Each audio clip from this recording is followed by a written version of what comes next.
On episode 543 of the 40 Plus Fitness podcast, we meet superager Jim Owen and discuss his book, Just Move, a new approach to fitness after 50.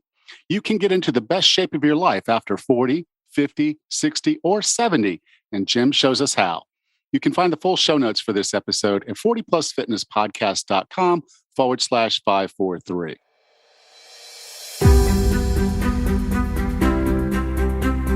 If you decided you're ready to make a change, to reclaim your health and fitness, the 40 Plus Fitness podcast is here for you. Each week, we dive deep into health and fitness topics that affect those of us over 40. I'm Alan Meisner. I'm an NSAM certified personal trainer with specializations in corrective exercise, behavior change, and fitness nutrition, a FAI certified functional aging specialist, and an OTA Level 2 online trainer. I'm joined each week by our co-host, Rachel Everett. She is an NASM certified personal trainer and a RRCA Level 1 run coach. Let us be your coaches as you find your way on your health and fitness journey, all right? Let's go.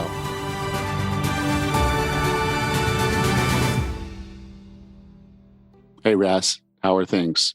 Good, Alan. How are you today? Well, we are now out of the closet, out of the bedroom into the house. My wife, Tammy, got COVID. So we've had her quarantined for this week, and I've been living upstairs in one of our rooms, which is not bad. It's a really nice place. So, just having to take care of her, having to take care of everything else. And it's been a lot, but Sure. it's a good week. Yeah, she's feeling better. She is now symptom free. Yeah. So she's Yay. gotten over it. Good. She had tested positive on Monday when she tested herself, and then she tested positive again. She went to the hospital and tested and got a positive. So, these at-home tests we hear, you can get false positives sometimes. Sure. She got a positive, I got a negative, and then we quarantined her.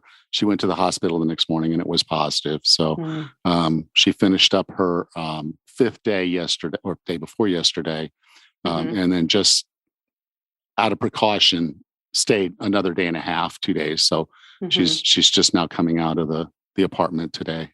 Cool. That's good news. Very exciting. How are things up there? Oh, great. Mike and I went camping this weekend and had a great weekend out. It was our first weekend of camping, and it was a beautiful time. Nice, peaceful, relaxing. It was a good time. Nice to be out. All right. Well, you ready to have this conversation with superager Jim? Sure. Our guest today is a 40-year veteran of Wall Street and is also the founder and CIO of the Center for Cowboy Ethics and Leadership. He is the best-selling author of The Try, The Secret to Success in Life and Career, Cowboy Values, Recapturing What America Once Stood For, and The Prudent Investor. On his 70th birthday, he looked in the mirror and didn't like what he saw. He committed to change, and now at 82, he's in the best shape of his life. He shares many of his superager strategies and tactics during this interview. With no further ado, here's Jim Owen. Hey, Jim, welcome to 40 Plus Fitness. Thank you, Alan. I'm delighted to be here. You're in your 70s, mid 70s now, I guess, right? 76, maybe? Alan, I will be 82. Okay. So I'm just saying, we're going to play some of the video. We're going to save some little clips here and there. And so I want people to look at this because you don't look like a normal 82-year-old. By normal, I mean an American 82-year-old man. You look very, very different than most of us think we're going to look or would look when we're 82. And a lot of it is the stuff that you've shared in this book. And that's kind of the real story, because I'm nobody special, believe me. If I can do this, because when I was 70, very different story, But that's what we'll talk about, my story. Okay. Well, the book is called Just Move, A New Approach to Fitness After 50. And I started when I was in my mid-40s. Realized that my job was killing me. My life was killing me. I was unfit, unhealthy, and just going downhill and fairly miserable. So I started making some changes. And those changes reflected who I changed into. And in many ways, it's the same for you. You came upon it, said, hey, I got to do something. and you started making some changes. Can you talk a little bit about your story? Well, Alan, when I turned 70, I was in terrible shape. My back was killing me. I'm not talking about a little back pain. I'm talking about excruciating back pain. Both knees were shot. And my right rotator cuff was frozen. Okay. If that weren't enough, I was probably 20, 25 pounds overweight. But when I think about it, and I'm sure that many of your listeners have the same thing, the worst of it all was low energy. I just didn't have the energy I had when I was younger. And I said, boy, I said to my wife, I looked in the mirror, I'll never forget as long as I live, on my 70th birthday. And Ellen and I said, my God, I'm an old man. And I said to my wife, honey, I'm an old man. She said, sweetie, don't worry. You've still got game. She paused and then she said, unfortunately, that game is bingo. That's a true story. So that got me thinking, okay, I got to do something. Today, I'll be 82 in October. And now I'm in the best shape of my life. I couldn't do one push-up on day one. On my 70th birthday, I could not do one push-up. I can bang out 50. I don't do it every day because it's not good for your shoulder. But I can, bang out 50. And I weigh less than I did today than I did in high school.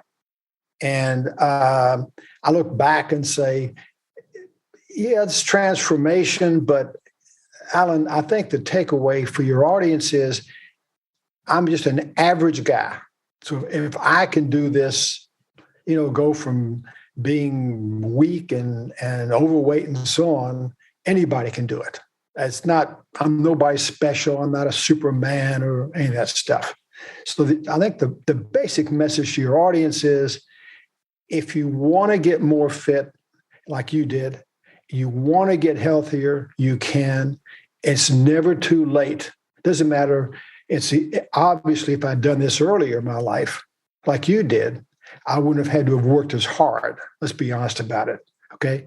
But if you're 75 years old, you can still get, more fit. And so I'm now 82, and all I can say is I'm in the best shape of my life. And I feel lucky, but it wasn't a gift. I had to show up and do the work. And I think that's the basic message to your audience. You have to show up and do the work, and you have to have kind of a long-term view. Alan, if there are, and maybe you can help me out, if there's a secret, if there's a pill I could have taken, if there's a shortcut, I never found it, frankly. I just showed up, did the work, but anybody can do this. You don't have to kill yourself. You don't have to have a gym membership. You don't have to have a personal trainer. Not really. So that's my story. Yeah. Well, if there is a magic to it, and I think this is where most people struggle is, and you would have struggled with this a lot as well. You hurt, you're in pain, but you're in a bad place, and you know that there's two directions. You're kind of at a fork in the road, and as you said, it's your stark reality. Absolutely, fork in the road is a great way to look at this. Mm-hmm. And now there was. For you, it seems, because I was looking at it kind of the same way of saying, I'm either going to keep dying or I'm going to start living. And that's the way I kind of looked at it. But being inactive was really, I think, one of the big problems both of us kind of faced at that point in our lives. We weren't active. What are some of the risks that we were facing when we're not moving our bodies and not doing the things we're supposed to? Well, this is why this book I wrote. I wrote this book, I guess, 5 years ago? Published by National Geographic. They've never done a book like this, but they were sort of fascinated by this whole concept. And I think, let me just say this, Alan. I came across one statistic that I want to share with you and your audience. And this is really what got me motivated. That's a big if you make it to 70, statistically, out of a very large sample of people, I'm not talking about 10 people from Denmark, I'm talking about 100,000 people. Statistically, you will live another 15 years on average. And I said to myself, if I feel this bad now, can you imagine in 15 years? I'll be in a wheelchair. I'll have a cane. I'll be, slumped over, whatever. That was my motivation, to be honest about it. What happens if I do make it? So the reason that you and I are on this health kick, I think, has nothing to do with I need to lose 10 pounds or I need this or that. It's just it's not about living longer. Maybe it is to you, it's not to me. Okay. But I want to live as happy and as full of life as I can. The killer, and that's why this book is called Just, J-U-S-T. I have a Southern accent. Just Move, is that one of the problems is that all of us today, or most of us, sit too much. The average adult, this is not my opinion. This is, I think, Harvard or somebody, or maybe I think it's Harvard Medical School, says the average American adult sits between 8 and 11 hours a day. Now that's between the computer, hunched over a computer, watching TV, kind of relaxing, whatever you want to call it.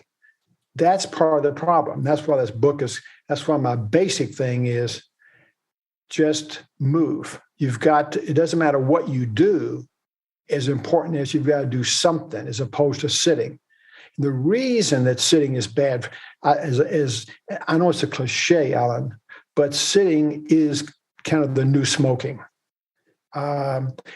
If you sit, you will have aches and pains. There's no doubt. Every doctor will tell you that. And the doctors themselves probably sit too much. Okay, we all do. That's just part of our culture. Well, I've worked hard my whole life. I deserve some relaxation. That's all true. But you will have aches and pains. You will have tight hips. Absolutely true. The tight hips are often what leads to this back pain. I didn't know that. Again, I'm not a doctor. I'm not a kinesiologist. I don't have an advanced degree in gerontology. I'm just an ordinary guy that said, if I feel this bad now, how am I going to feel in 10 years or 15 years? And that was the motivation for me. Yeah, I was looking at my life with my daughter going on and doing things like CrossFit and obstacle course races. And I was thinking to myself, she wants me to come and be there with her. But she was thinking of it in terms of me being a spectator, sit and watch her sit and watch her do her event. And, when she started talking about those things, I was like, well, I don't want to spectate. I want to participate, and I can't. I'm not there. That sums it up better than I did. And then, as I really got into thinking about this long term, what this means as far as my path, my aging curve, I noticed my grandfather. He was in his 90s and he could not take care of himself. And so then it became this mantra of, I want to be able to wipe my own butt when I'm 105. And, so it's kind of funny, kind of silly, but it's kind of those concepts of, I want to be able to do the things I enjoy doing with my family. We didn't have mud runs when I was younger. So now we have mud runs. And when I have grandkids, I don't know what they're going to be doing, but I also don't likely want to be a spectator for much of it if I can participate in any way. And the only way I'm going to do that is to keep myself healthy and strong. The only way I'm going to live to see 105 and still be healthy and strong is if I'm doing the right things day in and day out. And the next thing is avoiding mistakes, because I can tell you over the course of the 8 years, I was trying to figure all this stuff out, because we don't come with an operating manual, although now your book gives us a lot of that. Right. Your book does give us a lot. What are some common mistakes that we make as older individuals trying to start an exercise program? I would say the first thing is is that most people, and Alan and I live in a senior community, as we call it, okay? And I see people of all, I'm probably a young person, to be honest about it. My wife and I, we've been married 52 years. Congratulations. And I think the biggest mistake is that people don't have a goal. And my goal, which I don't ask me where it came from, just out of my head. But when I started this program, I had one goal, and it was I want to be 80 years young. And at the time, I was 70 years old. So I wrote this down. I'm 80 years old. I want to be 80 years young. What do I have to do? And Alan, I didn't have any. I'm not an exercise nut or some freak or gym rat. I didn't know what to do, to be honest about it. And observing people was part of this, Alan. And what I noticed was that there were people who were 60 who looked and moved like they were 80. There were people who were 80 who looked and moved like they were 60. And I said, what do these folks know who are 80? I said, I want to be one of those. And I call these super-agers. That's my term for it. I don't know if it's not a medical term. I call them super-agers. Now, let me be clear. I didn't say supermen, and I didn't say superwomen or Wonder Woman. These are ordinary people who made a decision, Alan, just like you did. What do I have to do, okay, to lead a happier, more full life? Not to be 100 years old or whatever. I'm not saying you can exercise every day. But one big lesson out of all this is that DNA is not your destiny. And what I did, I talked to people who were what I call super-agers, people who were 80 years old, 85 years old. What the heck do they do? And there were some very common traits of these people. And also that's how I developed a plan. The other mistake people make is they say, okay, I want to get fit. Okay, do you have a plan for getting fit? No, I just, I do the treadmill or I go walking. Well, I'm going to tell you, Alan, walking alone is not enough. Now, there are people in your audience who are going to go, well, he doesn't know what he's talking about. Well, I love to walk. Okay, so let's make it real clear. Walking alone is not enough. Okay, so whether you have a gym membership or work out at home or whatever it may be, there are other activities you have to do if you want to get more fit. And I talked to the experts for what that's worth. There are lots of conflicts of interest. There's a lot of showmen in the fitness industry. I'm a little bit cynical, as I suspect you are, about the industry itself. Everybody's promoting something. But it doesn't matter. But I talk to the experts, plus people who are actually what I call super-agers.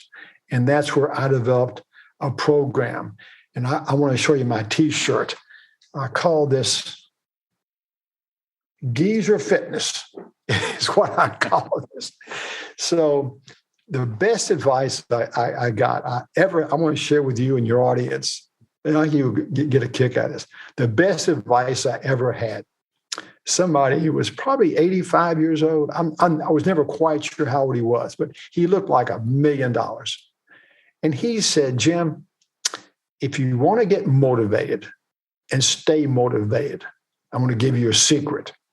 I said, gosh, we love secrets. What's the secret? He said, buy a couple of compression shirts. I said, what is a compression shirt? And he showed me. He said, this is what the athletes wear. So on day one, I show up and I had a double, the highest thing you could have, okay, whatever it was. And people looked at me on day one and said, this guy has no pride at all. And the fat, you try wearing a compression shirt. If you're 5 pounds overweight, the fat hangs out.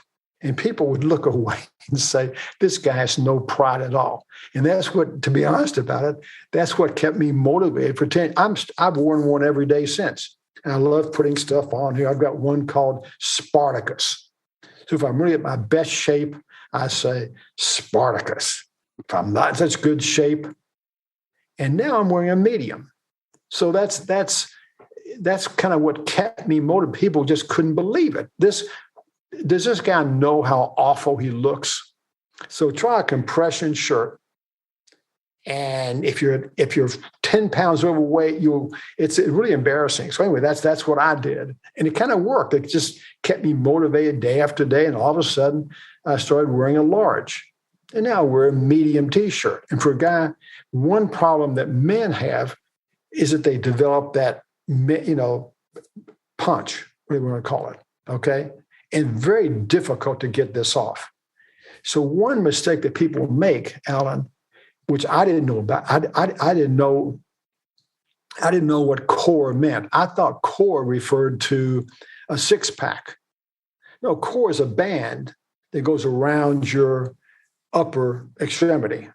It starts about here and goes down to your thighs. And if your core is weak, and mine was incredibly weak, you will have back pain, I guarantee you. So one mistake that I would guess that 80% of people make in your audience, they don't do enough core. And my core, I didn't know this. I'm not a medical doctor. I don't have a PhD. But what I found out the hard way was one reason for my lower back pain was a weak core. So for the first probably 2 or 3 years, I would guess at least a third of my workouts, exercising, was on the core. Here's the good news, Alan. I'll be 82. I have zero back pain, none, nada. So I look back and say, whatever I did seemed to have worked. But a big part of this was the core. So it's not about being an Adonis. It's not about, Alan, how many pull-ups can you do? I can do. It has nothing to do with the ego. It has to do with, quote, functional fitness. So I'm going back to what I said earlier about mixing it up. You have to, there are basically 5 dimensions of functional fitness. Now, when you're young, you're motivated. I want to look good in a bathing suit. Nothing wrong with that, okay? Or I'm getting married in 4 months. I need to lose 15 pounds. So it's very vanity driven. When you're older, now older being, 50, 60, 70, 80, whatever, presumably you're less vanity driven and more driven, as you said you were, by the desire to be functional, to be able to go through a day without aches and pains, without being slumped over like this, being able to stand up straight, not having a walker, not having complaining all day about, oh God, my back hurts, this and that, and so on. And so that's what it's done for me. When I say I'm in the best shape of my life, well, I have no aches and pains. What is that worth? It's worth a lot more than any amount of money, I can tell you that. I had a good career in the investment world. All I can say is the hour a day that I spend on exercising, working out, is the best investment I ever made. How do you put a price on this? I don't know how to do it. I can say all the money in the world. If you're 80 years old and let's say you're a rich person, whatever that means, and you end up in the doctor's office 3 or 4 times a week, what have you achieved? So, Alan, I call all this stuff winning at life. That's how I frame, what I do. My goal, I want to win at life. How do you look back on your last days and aches and pains, and the doctor, you know your doctor better than you do your kids and your loved one. I don't think that's winning at life, personally. I don't think being dependent upon your kids to take care of you when you're older, I don't think that's winning at life. Now, so let's take a quick step back, because I do, before we get too far away from the functional fitness, I think this is important for someone, particularly someone that's just starting out, to understand. So, the gym culture, I've been in the gym a lot over the course of my life. There's this thing, and you'll notice all the cardiovascular machines are really close to the door. And that's where 90% of the people that come in, they stop right there at the treadmill because it's easy. They understand it. You turn it on, you walk, you turn it off, you go home. And kind of the funny thing is you might live a mile away from the gym, but you're going to walk 3 miles on the treadmill that's correct. and not walk to the gym. But, exactly. a lot of people stop there, and they look to the rest of the gym either by not knowing what to do or even having, like you said, a plan.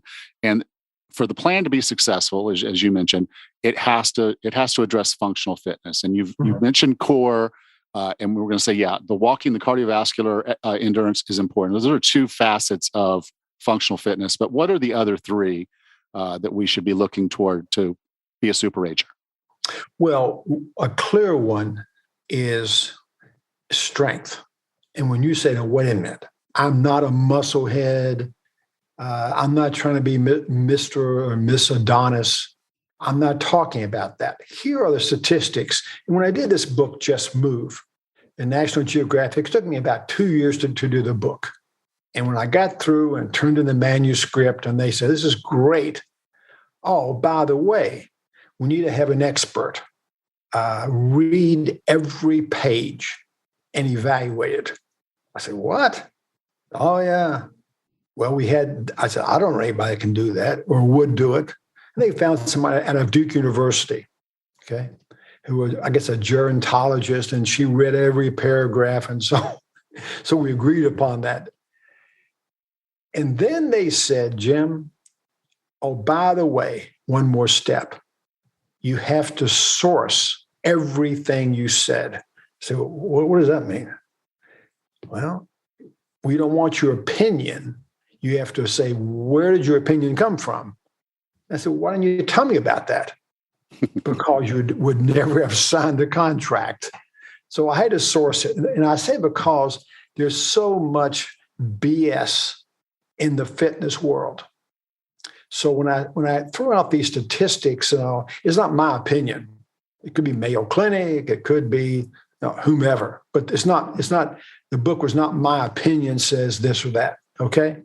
But what I learned was from the experts, okay, is that how important strength training is. And that does not mean lifting heavy.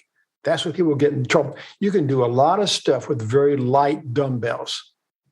So my advice to your audience is maybe you're using 15 or 10-pound dumbbells. That's okay. I can show you some exercises that you're going to say, "I suspect you're in good shape," that you're going to say, "Gosh, this is hard." I say, "Alan, 15 pounds can be hard depending upon what you do." Okay. But here's the reason why, Alan, in a nutshell. It's because you lose your strength as you get older. That unless you do something to offset that, here are the statistics, you're going to lose about 40% of your muscle mass by the time you're 70 or 75. And this often leads to the problems. So you have weak bones and so on. And so again, I'm not a medical expert, but that's what the experts, there's not an expert alive that wouldn't agree with that strength training, and it's not being a muscle head, and it's not lifting heavy at all. It has nothing to do with that. You don't need a gym membership. You can do it at home. I can show you exercises to do, just push-ups, that kind of stuff that anybody can do them. You don't need a trainer, although a trainer is very helpful in sort of laying this out. But the first one is strength training that you have to do as an adult, okay? And the other one is balance. So here are the statistics. 1 in 3, it could be 1 in 4 adults, 65 and over, fall every year. Now think about that. Again, I'm living in a senior community. Alan, if I told you how many friends we have or acquaintances, whatever you want to call them, fall, you would not believe it. And typically it's at night. And for some reason, it's in the bathroom. I don't know why. But we'll see somebody and say, where's Joe? Or where's Nancy? Oh, man, she fell last night, banged her head. Then you're talking about something that's pretty awful. Yeah. So you have one of the statistics you had in the book that I'd like to share is that 250,000 people fall and go to the hospital with a hip fracture every single year. That's insane. I mean, it's stunning. Yeah. And these are people who, are not in such bad shape. Something happens. Now, let me explain to you. I fell myself and broke my wrist 3 months ago. Say, what? Yeah. I got through working out. Okay. Had a cup of coffee in my right hand, tripped. We have Oriental rugs. For better or for worse, we have Oriental rugs. Tripped on the rug and said, if I spill this coffee, my wife's going to literally kill me. That thought would be that was the thought in my head is if I spill this on the carpet, my wife. I did. That's stupid. Okay? You flung the cup across the room. No, I didn't spill the coffee. Oh, I okay. broke my fall with one hand. If I fell with two hands, guess what? I'd catch myself. Broke my wrist. I was in a cast so it's been 4 months now, and it's still not quite okay, but I'm a lot better. And so this goes to show you. And my wife said, "What happened?" I said, "Well, I didn't spill the coffee, but I broke my wrist. It was a clean break, thank goodness." But even so, it can happen to anybody. In my case, I tripped on a rug after working out. It can happen to anybody. So you mean that you could fall this afternoon because you're walking along with a friend or your daughter and you're talking and you're not looking down and there's for whatever reason, the concrete, there's a bump in the road, whatever it may be, and the trail, for example. You'd be surprised how many people are trail walkers and they trip because of, who knows, a branch comes in, they're talking, not looking down. And so you have to do something about some kind of balance training. Now, we're not talking about this takes 2 hours. One thing is very important. There's a big difference between training and exercising. I didn't learn this in year 1 or year 2, but training is what I do, is what I've been doing. Training means you're working toward a goal. Exercising, Alan, is what most people do. They go to the gym. They do a slow slog on the treadmill while they're watching the news. That's most people who are older. Okay, yeah. And I don't think that works. So when you're working toward a goal, you tend to be more efficient. So when I say an hour a day, in order to do that, you've got to be efficient. I think the magic number for me, at least, is 30 minutes of walking. I do walk and think everybody needs to walk, some kind of cardio endurance. I think the magic number personally is 30 minutes. I think there's diminishing returns. If that's the only message I leave you with today, there's diminishing returns in all of this stuff, whether it's walking or push-ups or sit-ups, whatever it may be. And you have to sort of understand, and you learn this the hard way, because the goal is to be efficient. What can I do? How can I use this hour efficiently? And what I learned is that people who are in shape learn how to be efficient, how to squeeze stuff that's essential into 1 hour. It could be 45 minutes. And nobody says that you can't exercise for 20 minutes, 3 times a day. No big deal. Now the fifth 45 minutes a day, but I find out that what works for me is an hour a day, and I do balance. I do my cardio on the days I do strength training. What I should have told you was, here's my program. Okay. I do strength training 3 times a week. Okay. I do cardio 3 times a week. So I walk pretty actively, but I don't run. I don't jog because of my knees. But I walk. Stretching is critical. If you don't stretch, it's a big mistake when you're older. You will have aches and pains. There's no way around that. Now, you say, Jim, I do yoga. Great. Pilates, terrific. Okay. But these are the main things that someone has to do.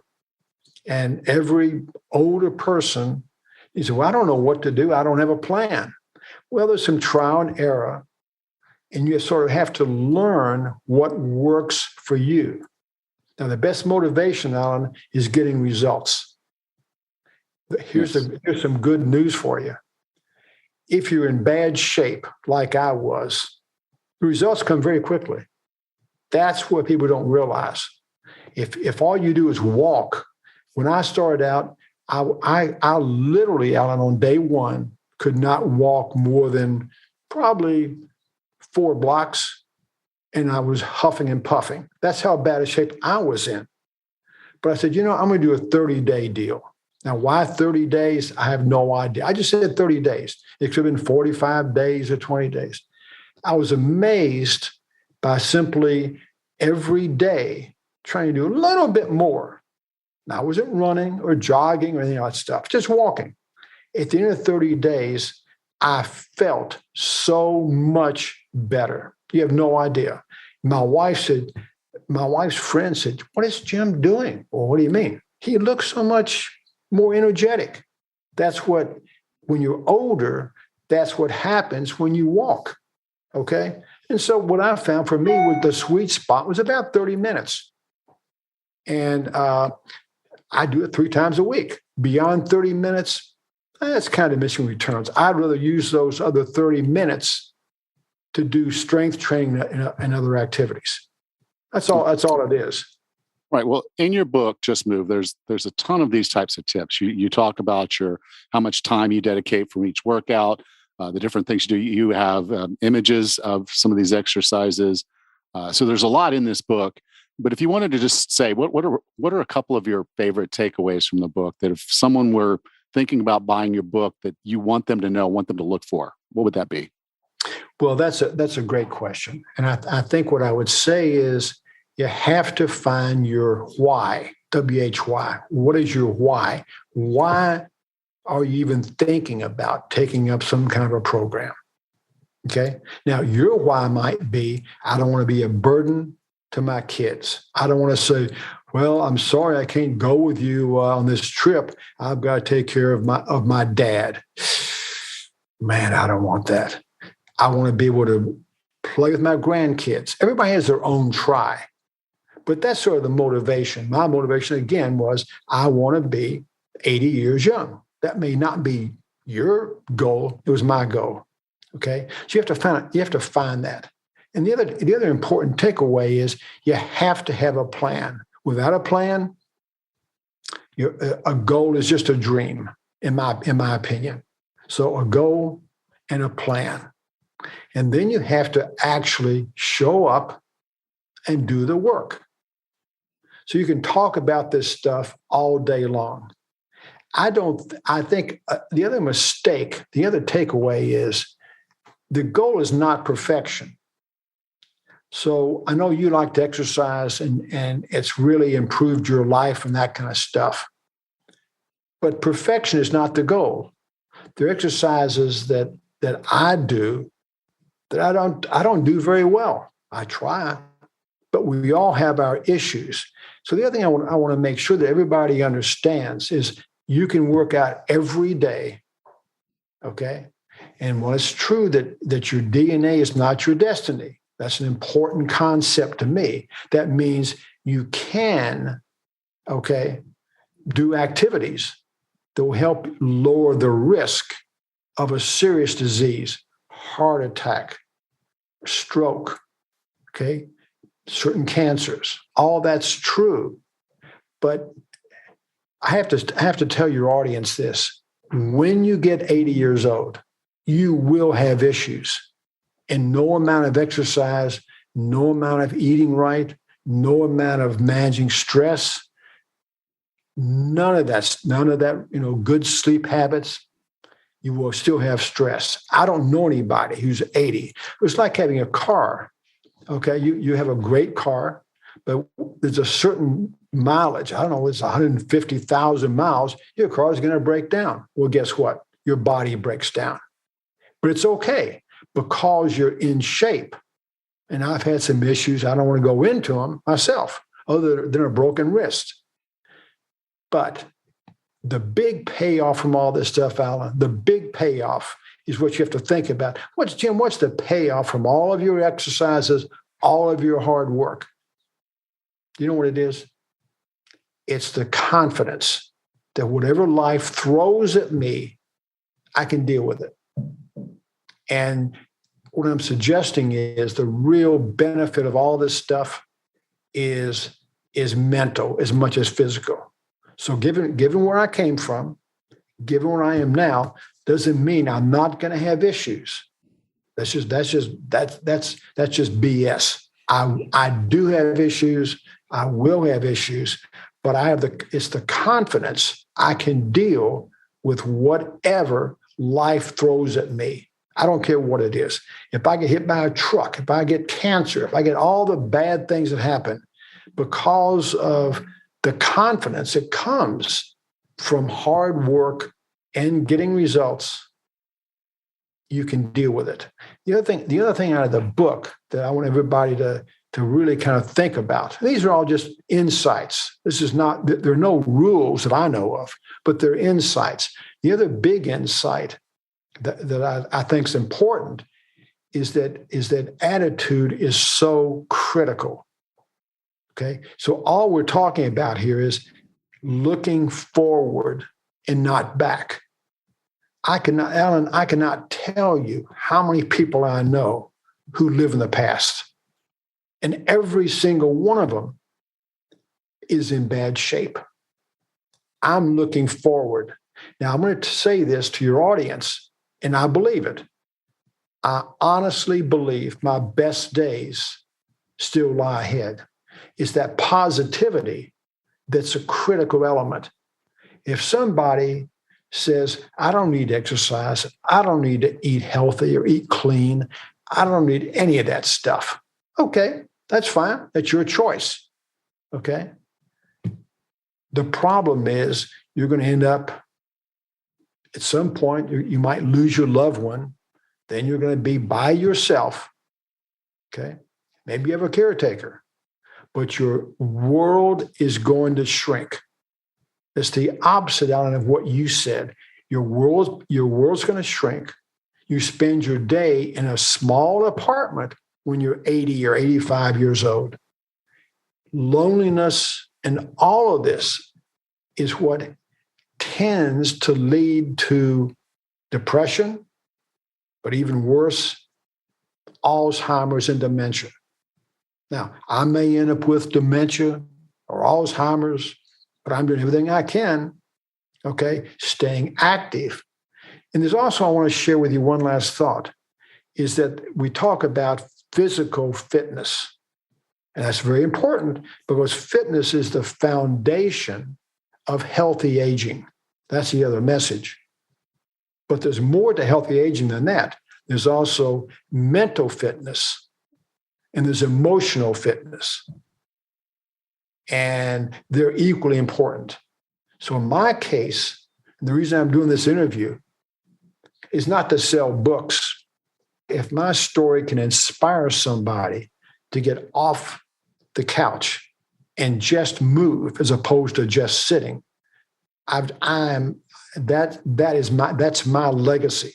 to be honest about it, I wrote a best-selling book called Cowboy Ethics, 160,000 copies, best-selling book. This book, maybe 25,000 max. You don't sell exercise books like this. Don't sell this to this unless it's written by George Clooney or Brad Pitt. That's the truth. So the money I make off this book is not worth even talking about, to be honest about it. It doesn't matter. This is, for me, is a legacy. If my story of going from incredibly bad shape and back pain and terrible feeling and so on to where I am right now, in the best shape of my life, I weigh less than I did in high school. And I'm just an average guy. I'm not anything special. Okay. If that can inspire somebody, that's more important to me. That's my legacy. I want to look back on my life and say, and this is the whole idea of purpose. Now, you're too young, I suspect, to even think about this. I'm 56 years old, so I do. That's young. You're a kid. I am a kid. I agree.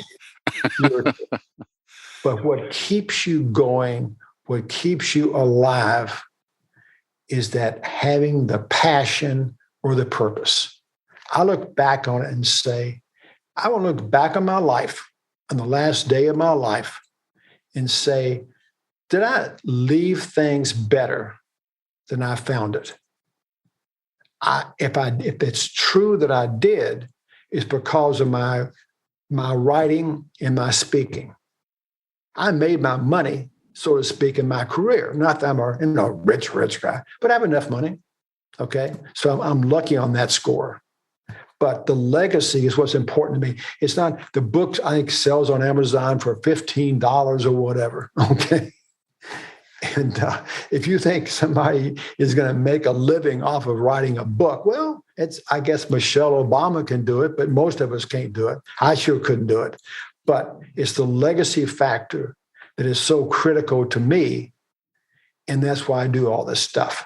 I would be, you have no idea. I get emails from so many people who, and I'm not a big computer guy, as I told you. To be honest about it, that's just not me. I don't like emailing or any of that stuff. But if my story can make a difference, and that's why I do all this stuff, that gives me more satisfaction. I also did a film. I produced a film called The Art of Aging Well. And it took 2 years. Now, when I say produce, what does that mean? Well, producer of a film hires the people. I'm not behind the camera. Hires the people, oversees the quality, and basically does the marketing. Okay. And so Jim Havey, who's out of Denver, I've known Jim for 30 years. Jim's won 3 or 4 Emmys. I've not won an Emmy, but we did a film together. Again, he's the film guy, The Art of Aging Well. And just when we got it finished, this pandemic hit. And I said, oh my God, I can't go on the road and speak about this. I'm basically a communicator. That's kind of what I do. I get in front of an audience. It could be 20 people, it could be 1,000. I don't get rattled with an audience. And I said, what am I going to do? I've got 2 years invested. I can't get on a plane and go any place anymore. So I said, maybe, just maybe, a PBS would carry this thing. Well, we got on PBS, and I'm very proud to say 124 PBS stations carried this.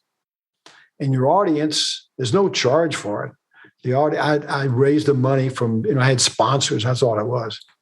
But your audience can look at, it's called theartofagingwell.com. And it's free. Okay, cool. I'm very big on what you're doing. For example, I really think it's the emotional connection that you make with you. It's not the information. If information was the answer, everybody would be working out, eating clean, managing stress, getting a good night's sleep, that kind of stuff. Information doesn't do it. I can give you a 700-page thesis. You're not going to read it, much less take action. But what you're doing with your communication skills, I hope what I'm doing with my writing and creative process inspires people to make these changes. And all I can say is small steps add up over time. So don't think about, that's why I had a 10-year goal. My 10-year goal was to go from being 70 years old to 80 years young. I never found it. If it was a pill, believe me, I'd be taking it right now. I don't know where the pill, there may be a pill that I just don't know. There's a pill. It's called exercise, and you're doing it 6 days a week. So. And so that to me, I would rather spend.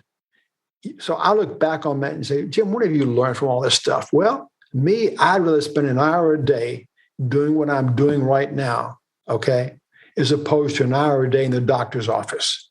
And that's what it's going to be like.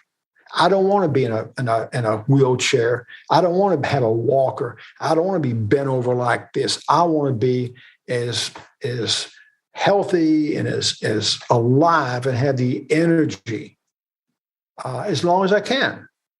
Having said that, there will be a time, it could be tomorrow, but Alan, it ain't going to be today. Okay? Jim. And that's all you can do. Jim, I define wellness as being the healthiest, fittest, and happiest you can be.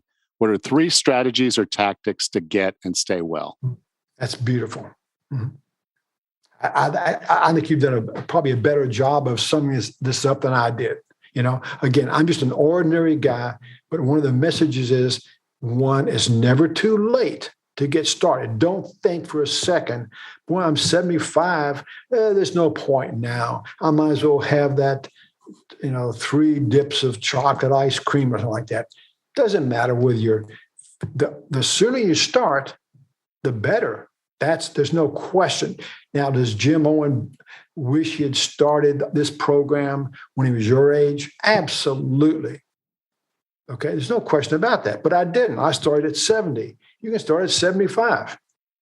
And it's not about getting fit. It's about getting more fit than you are. Now, I took a long view, 10 years. Okay, I guess you could say I'm fit. I don't know what else I can do. But your DNA does play a part in these underlying conditions. But I like to think that 75% of your health and wellness is lifestyle driven. Now, we can argue all day long about this. Some people say, well, maybe it's more like 60%. I believe it's about 75% lifestyle. Now, what does lifestyle means? Exercising, eating clean, okay? Managing stress, which is critical, okay? Getting sufficient sleep. It's that kind of stuff. But also this is what the exercise people don't talk about. All that's great, but that's physical health, physical wellness. There's also that mental wellness and emotional wellness. And that's sort of what I'm into now. I want to be a better husband, a better father, a better friend. And that to me today means more than saying, gosh, I just had a personal best with push-ups.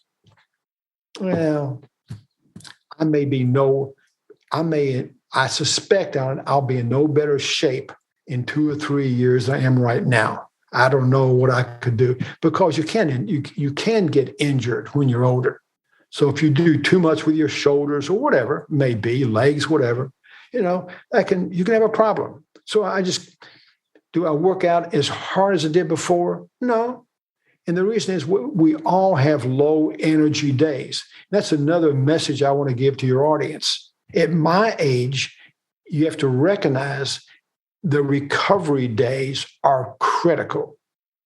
So today I'll be working out this afternoon. Do I work out as hard? No, but I work out pretty hard for me. But do I work out as hard as I did 5 years ago? No, I don't think anybody does. But I do cover the bases. I do push myself, but it's incremental. It's not major changes. I don't know how to do that. Can I get more lean? I could probably lose a pound or two. That's about it. Okay. Can I lift more weight? Maybe. But do I want to take the risk of hurting my shoulder or not really. It's not. So and the recovery days become much more important. So the other message, Alan, takeaway from all that we've talked about is when you're older, you have to listen to your body. Not to Jim Owen, listen to your body. And I think that's the best guide that I can give you. Listen to your body, particularly when you're older, but you've got to have goals. You've got to have a plan on how you're going to get from here to here. And if you don't, you're just kind of kidding. You have to cover the bases, and you do have to continually improve. And that's sort of the hard thing to understand about this. You have to, let's take a push-up, okay? If all you do is plain push-ups after you can do about 25, I think you're better off progressing. So I keep progressing. I do more difficult exercises than I did before. That's how I progress. So I do stuff I probably couldn't have done 5 years ago. So I don't do squats with barbells on my neck and stuff like that. Or let's just take push-ups, okay? A diamond push-up, push-ups like this. So in every exercise, this is what makes exercise so fascinating. You think about push-up as a push-up. No, it's not. You can put your hands like this. So you're working your body different ways. The core is the critical part. You've got to have a strong core to do what I do. I guarantee you that. And that's why when you say, well, Jim, every once in a while, I'll take part in a competition with my peers. I did one here and where I live. I live in La Jolla, okay? And I won against all other people, my age, okay? And why? I work out. That's why. And a lot of people could do one thing, but they couldn't do the whole thing. This is a test, if you will. And so, but it's great fun. And I want to say one more thing on this, is that the one regret I have in life, this may surprise you. I want to get your take on this. Been anything to have been a great athlete. Anything. My brother, who's older than me by 2 years, was a star athlete and scholar. Baseball, basketball, football, and track. The best athlete in a pretty damn good high school. We're from Kentucky, and great high school. He was number one. I never scored a touchdown. I never hit the winning home run. I'd have given anything to have been that gifted athlete, which I wasn't. I loved it in football. What's interesting about this is I found my inner athlete. And I have an athlete's attitude about what I do. And that's why it's fun for me. It's the exercise part is challenging and fun. And guess what? No surprise to you. A lot of terrific athletes in high school and college, when they get my age, they don't do anything. They get burned out. I can't tell you how many people I know who were good athletes. And so finding your inner athlete, to me, has made a tremendous difference in terms of confidence and attitude. And the attitude is what kind of keeps you going. Again, to repeat it, I look forward. I don't look back. So many people my age continually talk about the past. I can't tell you. I get so sick of this.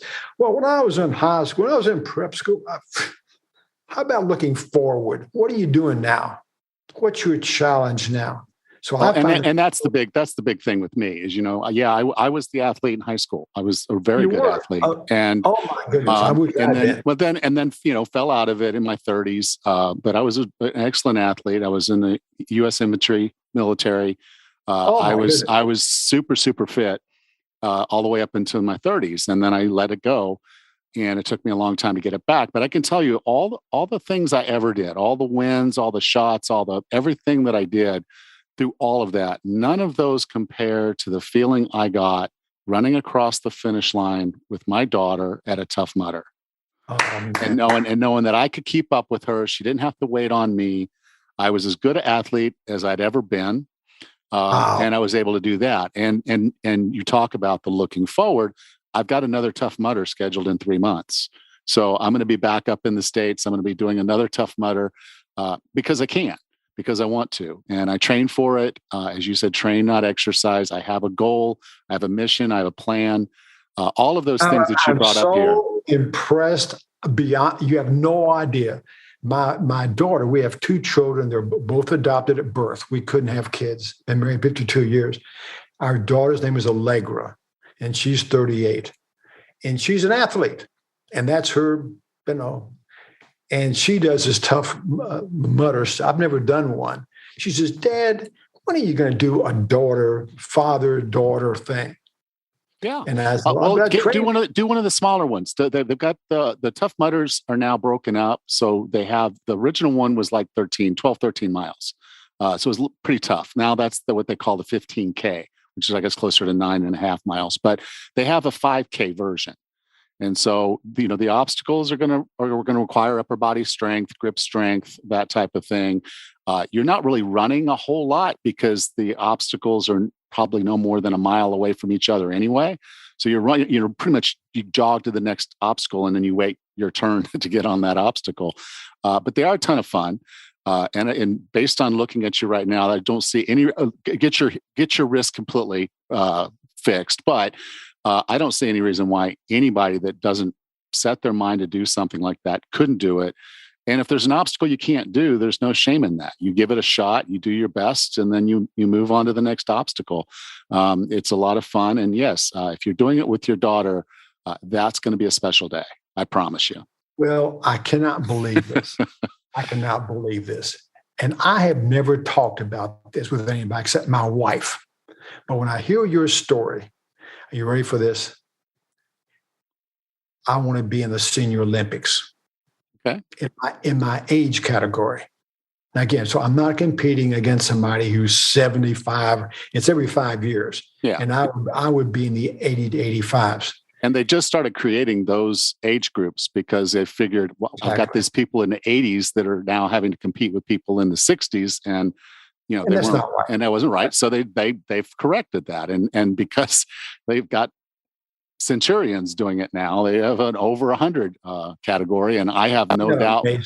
Yeah, I have no doubt within 10 years, they're going to have to start breaking that up because it's not fair for a 115-year-old to run against a 100-year-old. But so good. Congratulations on that. Now, Jim, I have to say, so here's this. You may not be aware of this, but I live in San Diego, in La Jolla, San Diego. San Diego started this. Instead of, in addition to track and field, they also have, and now for the first time in the Senior Olympics, they have an exercise thing. So I'm not going to run 100 yards because of my knees. Okay. And I can't do a lot of stuff that you can do, but I have a feeling I can compete in the 80 to 85 Senior Olympics in the exercise part. And I can train for that. And I've never talked about it with anybody, but hearing your story, I think it'd be a blast to do it. And it's not let's stay in touch and talk about that. It's about doing your best. Yeah. It's not say I did my best, and guess what, pal? You beat me this year. I'm coming Let's back. see about next year. And that's part of the motivation stuff. Yeah. That's great. So, Jim, if someone wanted to learn more about you, more about the book, Just Move, where would you like for me to send them? Well, I mean, just what I would do, frankly, is go to Amazon. This book's going to cost you, I think, $15 and change. And so 2 years of work, and this is like a cup of coffee for, I mean, so it's not like Jim is getting rich off a book. I think the book I think it's really well done, if I may say this. Okay. And it covers the gamut. And I can tell you, there's nothing in this that you don't know. So the book's not written for you. I'm not, because you're an athlete. Okay. It's for the person who, in fact, is a couch potato, says, I'm not sure where to start or how to do this stuff.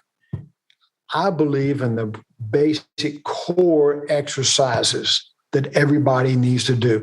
And you can make all this stuff complicated. And I want to leave you with this one idea. If you want to make what we talked about today complicated, be my guest. I don't think it has to be at all. I think it's pretty simple stuff. You got to mix it up. You got to keep progressing. You've got to do more than just walk. But you don't have to have a gym membership if you don't want to. You don't have to have a personal trainer if you don't want to. Okay. But you have to move. And you say, I love to move. I do. We have a friend in Santa Barbara who's 92 years old, who is a competitive ballroom dancer. I'm talking about competitive, like on the national stage. That's pretty dang. You can do kayaking. You can do bicycling. There's all kinds of ways to move. If you say, Jim, I'm just not the gym rat type. Okay. I've told you what I do. It's worked for me. But if you want to do kayaking, bicycling, Pilates, it's all good stuff as long as you are moving and not sitting. But I've built the case here that the cardio endurance is not enough. You should do the other stuff. But I'm not here to pound the table and change somebody's life unless they want to. This book was written for somebody who essentially is skeptical, like this. Tell me why I need to do this. Okay, here are the reasons. But it's not my job to I'm not a personal trainer. I'm not selling protein powder. I have no axe to grind. It's not going to change my life if somebody says, I'm a couch potato and I'm not going to change. It's your call. Good luck. Because I can tell you what your life's going to be like when you get my age. You're going to have aches and pains, spend half your day in the damn doctor's office. If that's what you want, it's fine. I'd rather not do that. So that's kind of the takeaway. But the book, I think, is a wonderful book for somebody who's a couch potato who says, I just don't need to know more about this. I want to know more, but I'm not a personal trainer.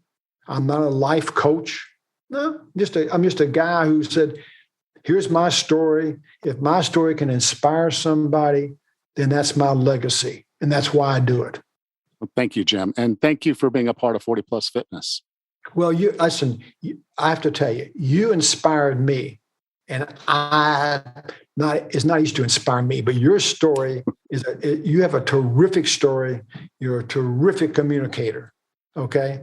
And I think you've got a terrific life ahead of you is all I can say. Thank you, Jim.